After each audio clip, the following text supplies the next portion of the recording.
Ishoninglar, shokolad narxga chiqib qoldi. Yunusobod 18-kvartaldan 5 etajli domni, birinchi etaji 115 kvadratlik. Qaranglar, tashqarida zaxvatni qaranglar. 3 soat to'li mana bu yerda joy turibdi. Ziloniy zona, daraxtli qilib qo'yilgan, mikroklimatligicha qilib qo'yilgan. Qaranglar, mazza qilib kech payti o'tiradigan joylar qilib qo'yilgan. Mana shunaqa uyimizda tapchalar ham sharoitli qilib qo'ygan. Bu yerda yozgi oshxonagacha joylar bor va отдельно bu yerga o'tadigan bo'lsak, mana shunaqa kladovka ham bor. Bu yerda kladovka va hovli uchun ajratilgan sanuzel.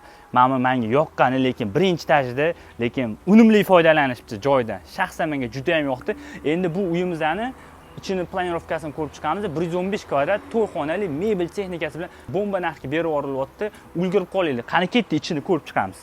Bu esa mana, ya'ni tashqari hovlidan kirishimizda mana shunaqa oshxona, bu uyimizda naqd ikkita oshxona bor. Ya'ni bu yozgi va qishki. Bu yerda o'tirib taomlanish uchun joylar qilingan, steralkalar qo'yilgan. Bu yerdan zalga kiritiladi. Hozir zalni oxirida ko'rsatamiz. Va mana shunaqa kichkinagina hol, ya'ni oila davrasida o'tirib, televizor ko'rib, mazza qilib o'tirish uchun birinchi sanuzelimiz. Marhamat, bu uyimizda naqd ikkita sanuzel bor. Hattoki 3 ta, chunki uyimizni tashqari tarafda ham sanuzel qilishgan. Kelinglar, mashxonadan boshlab ko'rsatib beraman. Eng plus tarafini aytaymi? Bu uyni olasizlar, mebel texnika tayyor holda sizlarda qolyapti. Ya'ni ziloniy zonalargacha bunaqa срочный variant har doim chiqarilgan. Yana bitta sanuzel уже ikkinchi bo'lyapti. Kelinglar. Bu yo'ni planirovkasi bilan tanishtirib beraman. Xonalarni ko'ryapsizlar, gluxoy emas, oynalar qilingan.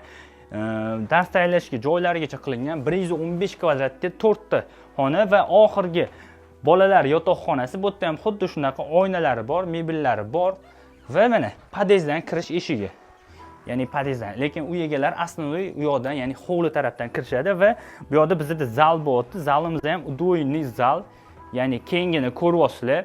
Shaxsan menga planirovkasi juda ham yoqdi. Yunusobod 18-kvartaldan o'zimga mazza qilib yashayman deb uy qaratayotganlar 5 etajli domni, birinchi etaji, plus buni podvali ham bor. Ko'chadagi tashqarida podvalda ham bor. Podvalda ham masalan banka kiyimlarni taxlini joy qilib qo'ysalar ham bo'ladi. Narxi prosta shokolad, pastda egalarining raqamini yozib qoldiramiz. Yunusobod 18-kvartaldan uy qarab yurgan do'stlarga bu videoga bitta like bosib tezda jo'natib qo'yinglar.